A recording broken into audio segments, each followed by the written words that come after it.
أعوذ بالله من الشيطان الرجيم بسم الله الرحمن الرحيم الحمد لله رب العالمين وصلى الله على سيدنا محمد وآله الطاهرين. Verse number 173 of Surah Al Imran. الذين قال لهم الناس إن الناس قد جمعوا لكم فاخشوهم فزادهم إيمانا وقالوا حسبنا الله ونعم الوكيل. Those to whom the people said, all the people have gathered against you, so fear them. That only increased them in faith, and they said, Allah is sufficient for us, and He is an excellent trustee. As you may remember, we were talking about the Ghazwa, which is called Hamra al-Asad, a place near Medina, where the Prophet moved his army towards Al-Rawha and camped in Al-Hamra al-Asad, waiting for Abu Sufyan, who wanted to go back to Medina and finish the Muslims off.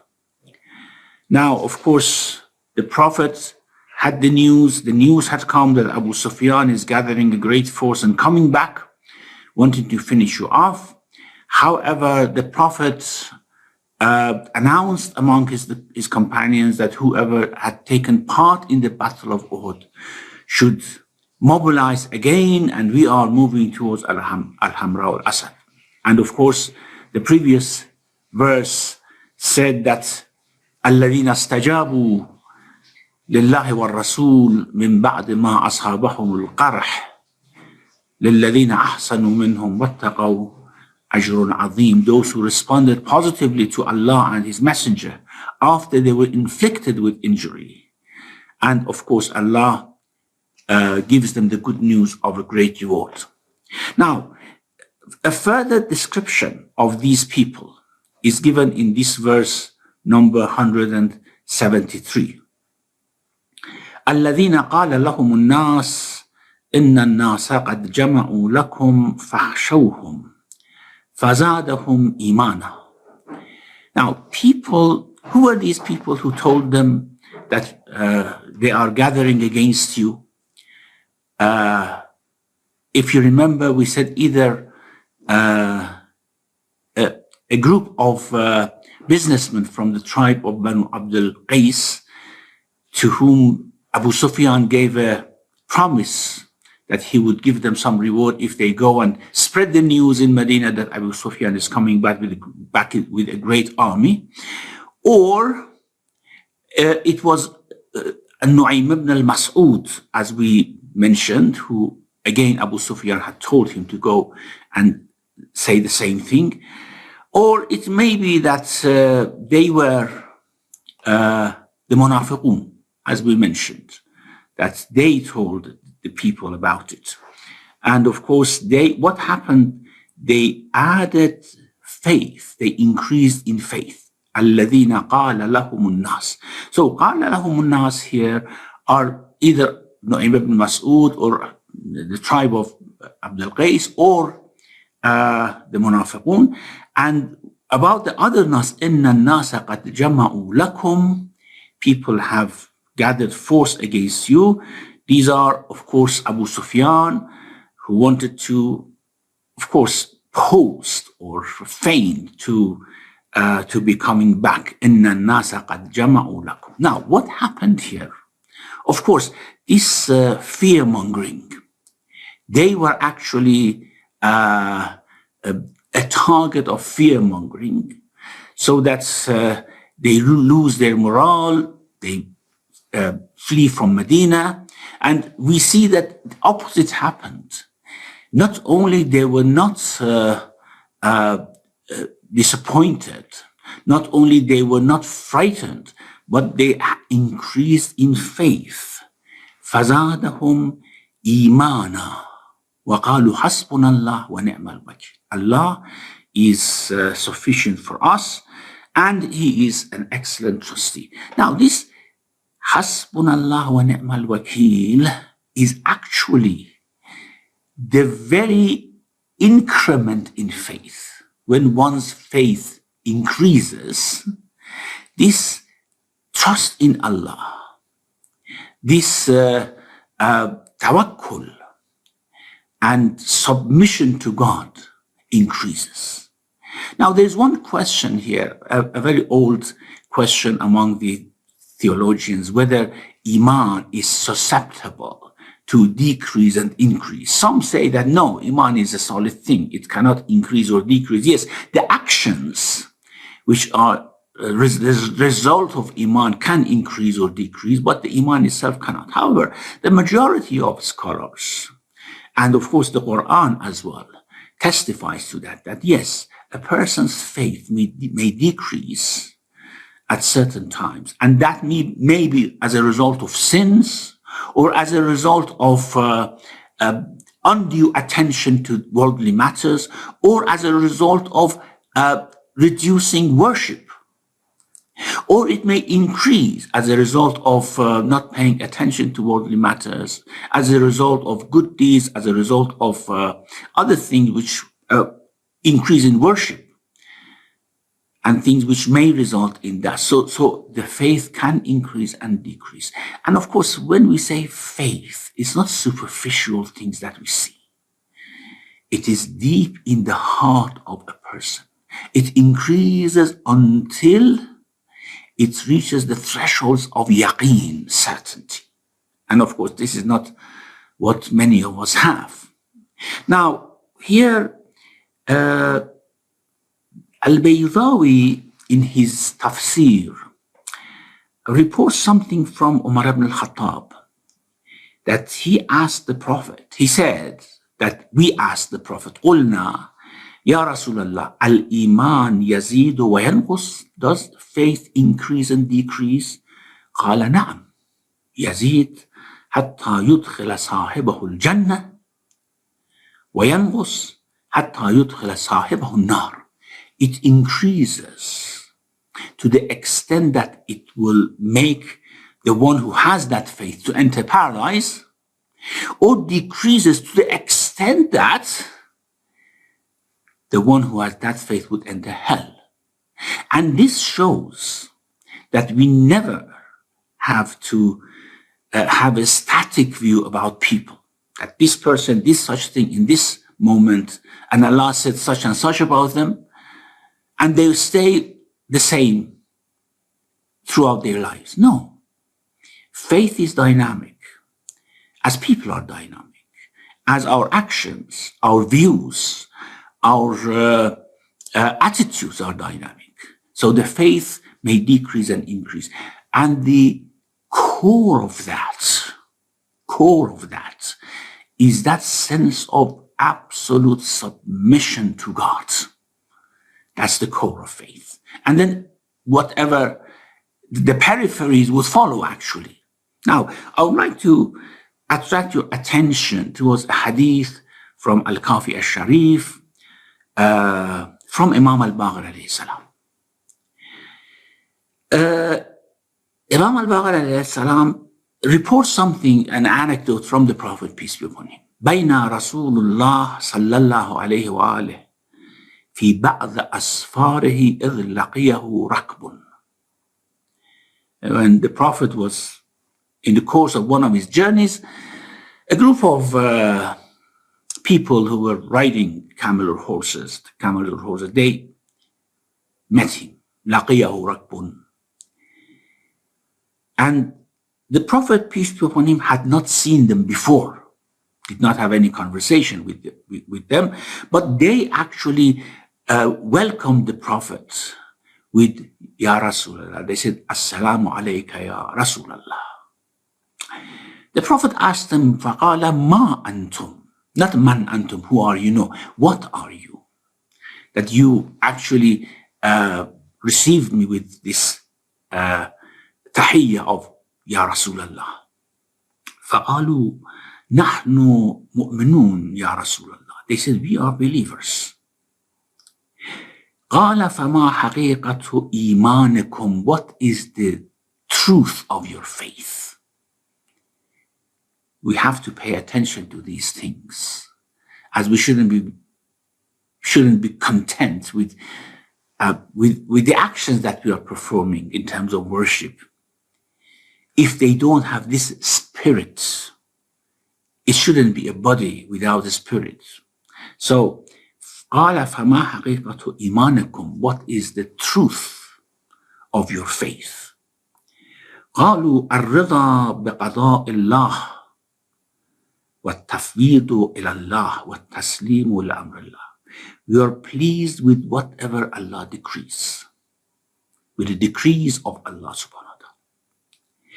And we submit our affairs to Him. تسليم الأمر تفويض إلى الله. It means that whatever we do, we say, Ya Allah, you be the one who takes it to the result, whatever you think is good. This is tafweed, delegating something to someone else. And submission to the command of God. And this command is not only command of Sharia. It may be command of different aspects of one's life in terms of wealth or poverty, health or illness, or anything. This taslim, complete submission to God. So they said the truth of our faith, the core, of course we worship, we pray, we fast, all these things that you have commanded, but the truth of the faith is what? Ar-rida biqada illah, being pleased with the decree of Allah. At-tafweed ilallah, delegating our affairs to God and submitting to whatever He commands. فقال رسول الله صلى الله عليه وآله علماء حكماء. Wow, you are sages.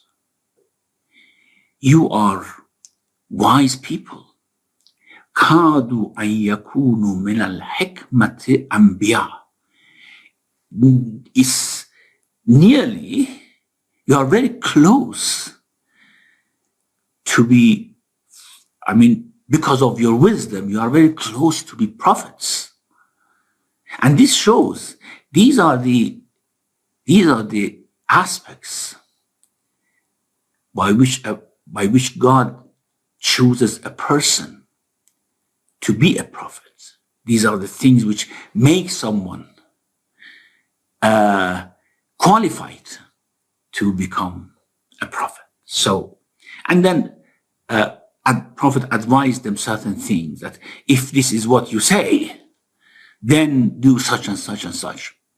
Anyhow, here, this increase in faith, الَّذِينَ قَالَ لَهُمُ النَّاسِ, when the people told them that Abu Sufyan and his army are gathering force to come back, إِنَّ النَّاسَ قَدْ جَمَعُوا لَكُمْ فَاخْشَوْهُمْ, fear them. And this maybe, as I said, the word of munafiqun, telling the mu'minun about it as a result of the news which arrived, and maybe just direct information they received from them. فَزَادَهُمْ إِيمَانًا, they added in their faith. It added to their faith. It means that what the people said, instead of disheartening them, added in their faith, in their resolve. And the sign of the increase in their faith was that قَالُوا حَسْبُنَ اللَّهُ وَنِعْمَ الْوَكِيلُ. And then verse 174 says what happened. Well, they went to Al-Hamra al-Asad. And as I said, they waited there for the army of Abu Sufyan to come for 3 days or 5 days. And since there was no sign of this battle, no sign of the army of Abu Sufyan, they started to do some trade there with people who were around. And they returned with both reward of Allah in the Akhirah, and also they had made some benefit in their worldly matters, as the commentators say. However, we have to see whether that is fitting with in the verse or not. So, verse 174, فَانْقَلَبُوا بِنِعْمَةٍ مِّنَ اللَّهِ وَفَضْلٍ لَمْ يَمْسَسْهُمْ سُوءٌ وَاتَّبَعُوا رِضْوَانَ اللَّهِ وَاللَّهُ ذُو فَضْلٍ عَظِيمٍ. So they returned with Allah's blessing and grace. بِنِعْمَةٍ مِّنَ اللَّهِ وَفَضْلٍ. Blessing or bounty and grace, untouched by any evil. Lam yamsashum su. Some say that this su means death. Well, they were not killed. Of course, even if they were killed, they were going to be martyred. But anyhow, any evil, it did not touch them. And more importantly, وَاتَّبَعُوا رِضْوَانَ اللَّهِ. They pursued the pleasure of Allah. What is greater than this? That in following the orders of the Prophet, going to this battle despite their injuries, they followed the pleasure of Allah. They pursued the pleasure of Allah. And Allah is dispenser of a great grace. Wallahu du fadlin azim. Now, فَانْقَلَبُوا بِنِعْمَةٍ مِّنَ اللَّهِ وَفَضْلٍ. Some commentators say that means they returned healthy without experiencing any discomfort, having to fight in a battle. And then, since they were there and they made some business and some trade, they came back with some worldly benefit. And that's why some say that ni'matullah is the health and that sense of victory by which they came back. And fadl is that worldly benefit that they had because of the trade. And lam yamsashum su, some say that, and they were not killed. However, of course, we cannot say that even if they were killed, that was su, evil.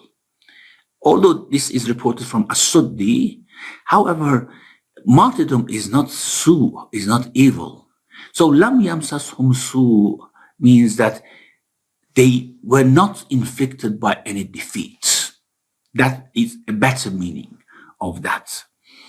And what ni'mah and what fadl, what bounty and what grace, more than the fact that in that very dangerous situation, the enemy fled from them. The enemy which was stronger. But Allah, of course, had put fear in their hearts. Now, in Majmu' al-Bayan, he says that فَانْقَلَبُوا بِنِعْمَةٍ مِّنَ اللَّهِ. Ni'mah here means that steadfastness, that resolve that Allah gave them. And resolve in the way of obedience of Allah subhanahu wa ta'ala. That is ni'mah. And that's true. And we discussed this before. صراط الذين أنعمت عليهم. These are the ones who have the ni'mah of Allah. And then he says, fadl is that profit that they made in their worldly matters. However, we can say that fadl also, maybe that's trade or profit or whatever, that is insignificant that Allah may mention here, unless if he wants to say, instead of fighting and being killed, they actually made some profit in trade, which would be something interesting, actually. وَاتَّبَعُوا رِضْوَانَ اللَّهِ. They pursued the pleasure of Allah in going out, in pursuing the enemy, in not letting fear come to their hearts, in going to the battle, despite all those injuries, some of whom could not walk even, or could not ride a camel or a horse, could not mount on a camel or a horse. In that situation they went, just to please Allah subhanahu wa ta'ala. And of course, whoever follows Ridwanullah, this is the greatest thing that one can, the greatest capital that we can actually gain in this world. And of course, they said, وَاتَّبَعُوا رِضْوَانَ اللَّهِ وَاللَّهُ ذُو فَضْلٍ عَظِيمٍ. About these two verses, we have certain narrations which advises us, actually, to say these things, what they said, what they pursued, to say these things when we are faced with difficulties. There's one narration from Imam al-Sadiq alayhi salam that Majmu' al-Bayan mentions as well. The Imam alayhi salam says, أَجِبْتُ لِمَنْ خَافَ كَيْفَ لَا يَفْزَأُ إِلَىٰ قَوْلِهِ حَسْبُنَا اللَّهُ وَنِعْمَ الْوَكِيلُ. I am amazed, I'm surprised of the one who has fear, why they do not seek refuge in this statement of Allah, Hasbunallah wa ni'mal wakil. Because we are always under the guardianship of Allah subhanahu wa ta'ala. In difficulty, in comfort or discomfort, in difficulty or ease, we are under His guardianship, under His care. And who else should we seek at the time of discomfort and fear except Him? So he says, I'm surprised for someone who has these fears and concerns, why they do not seek refuge in this statement, Hasbunallahu wa ni'mal wakil. This should give them comfort. Because, why? Because فَإِنِّي سَمِعْتُ اللَّهَ يَقُولُ, I have heard Allah saying, بَعَقِبَهَا فَانْقَلَبُوا بِنِعْمَةٍ مِّنَ اللَّهِ وَفَضْلٍ لَمْ يَمْسَسْهُمْ سُوءٌ.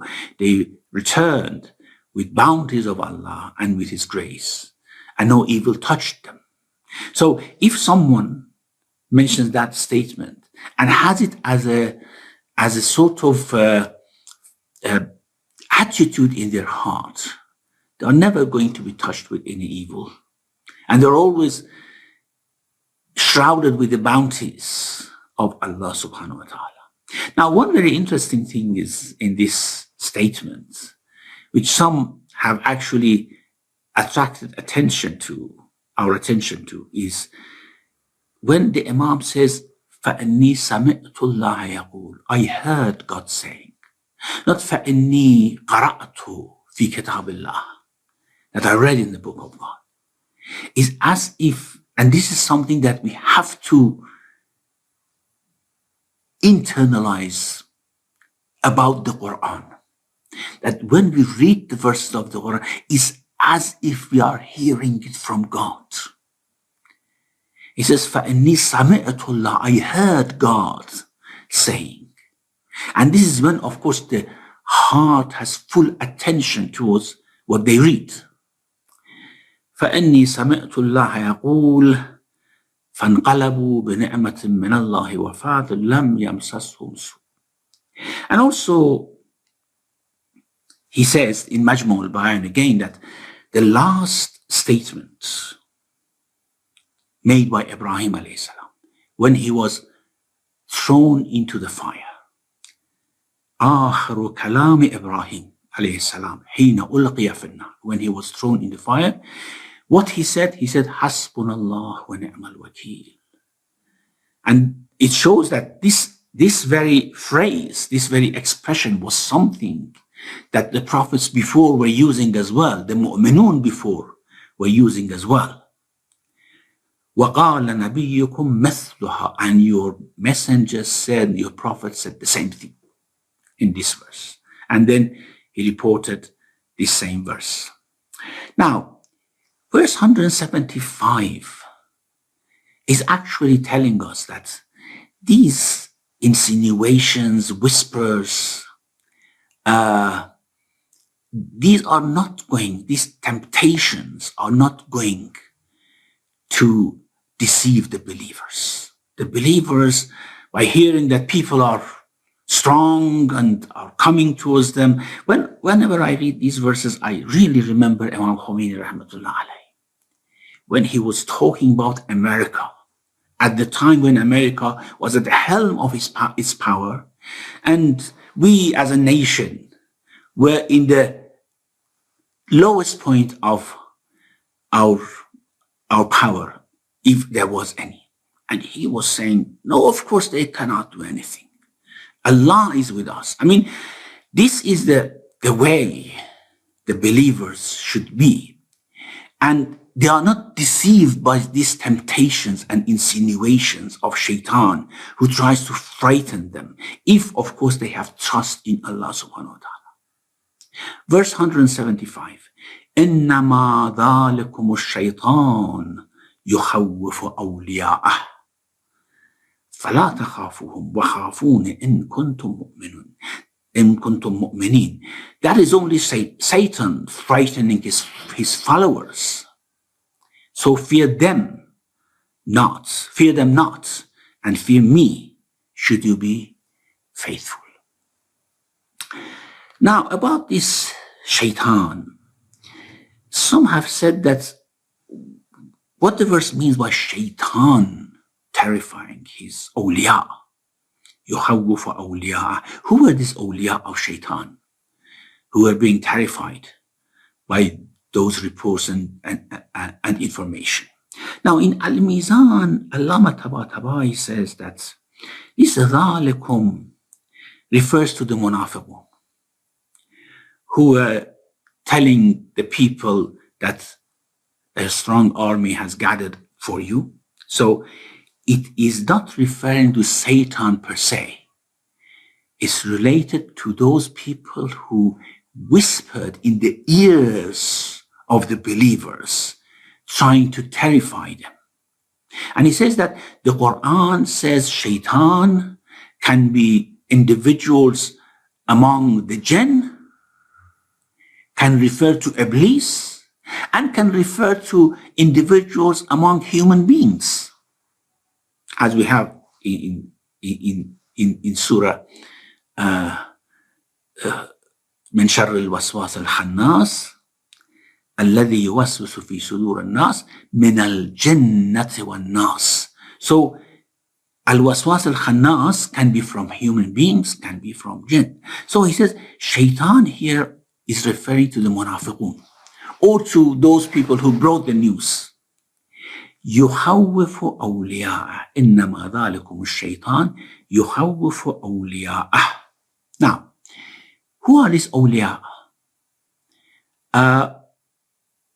If we say that the ones who were actually whispering were human beings, shaitan, Munafiqeen, Nu'aym ibn Masud, they were actually, by different ways of deception, trying to dishearten their friends, awliya. Okay? Awliya'ahum. However, because shaitan is used here as singular, awliya. Others have said that they were يخوف المؤمنين بالكافرين. يخوف أولياءه means يخوفكم أولياءه. It is shaitan frightening you about his awliya, the disbelievers. They are strong, they have big army, they are coming to you, you're all injured and you cannot fight. So يخوفكم بأوليائه, frightening you by drawing your attention toward his own awliya, disbelievers. And then those who have said this have said that we have other instances in the Quran which uses the same sort of expression. For example, in Surah Al-Kahf, we have لِيُنذِرَ بَأْسًا شَدِيدًا, means لِيُنذِرَكُمْ بَأْسًا شَدِيدًا. For those of you who know Arabic, this is, of course, a good example. And another meaning is that shaitan is frightening his awliya, his followers, his friends, who are munafiqeen, and then in turn they frighten the believers. So, إِنَّمَا ذَلِكُمُ الشَّيْطَانُ يُخَوِّفُ أَوْلِيَاءَهُ means shaitan is frightening the disbelievers among you, those who have weak faith, those who are hypocrites, and then, of course, they come back with this fear, because shaitan have no power, have no authority over the believers. إنما سلطانه على الذين يتولونه. His authority is only over those who take him as a friend. Now, this shaitan may be a human being or maybe a jinn. So, إنما ذلكم الشيطان يخوف أولياء فلا تخافوهم. So do not fear them. Do not follow shaitan. وخافوني إن كنتم مؤمنين. Fear me if you disobey me, if you obey the messenger. Of course, they come to you and say that there's a big army ready for you to finish you off. And the Prophet says, let's go and fight them. If you say no, because we don't have enough power, then you are fearing them, not fearing me. Because if you fear me, you would follow the Prophet. وَلَا تَخَافُهُمْ وَخَافُونِي إِن كُنتُمْ مُؤْمِنِينَ.